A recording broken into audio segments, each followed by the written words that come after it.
Thank you so much po sa nagbigay ng aloe vera plants.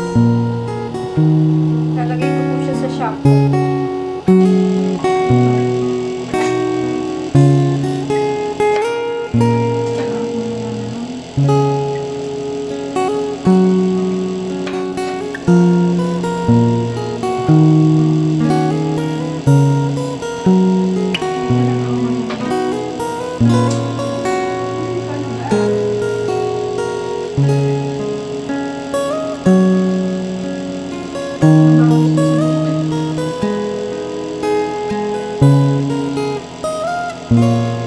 Lalagay ko siya sa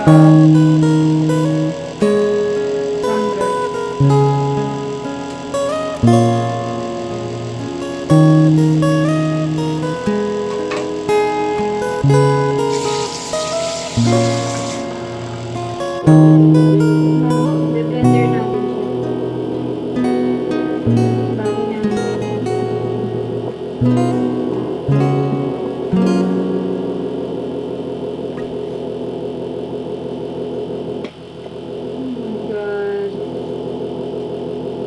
Blender natin, ilalagay natin sa shampoo na ginagamit. So, may effective. Tatabi ko muna ito. Ang dami.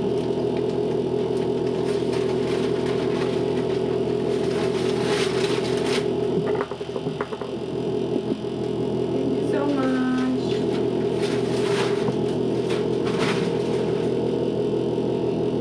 Konti lang ilalagay ko sa shampoo kasi baka mga amoy din. Amoy ano eh. Yan guys, ito na siya. Blender natin.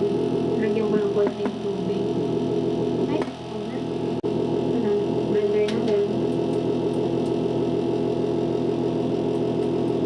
Ano ba?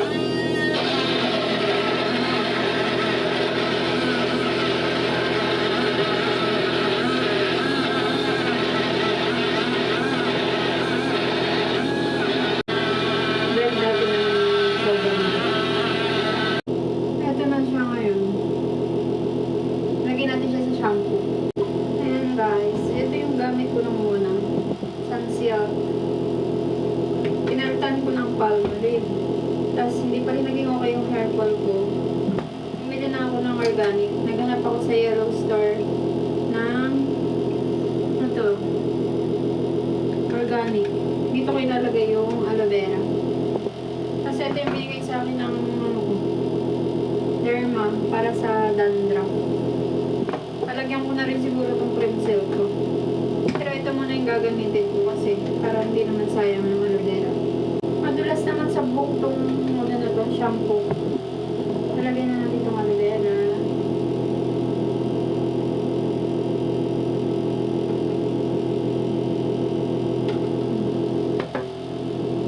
Sana effective.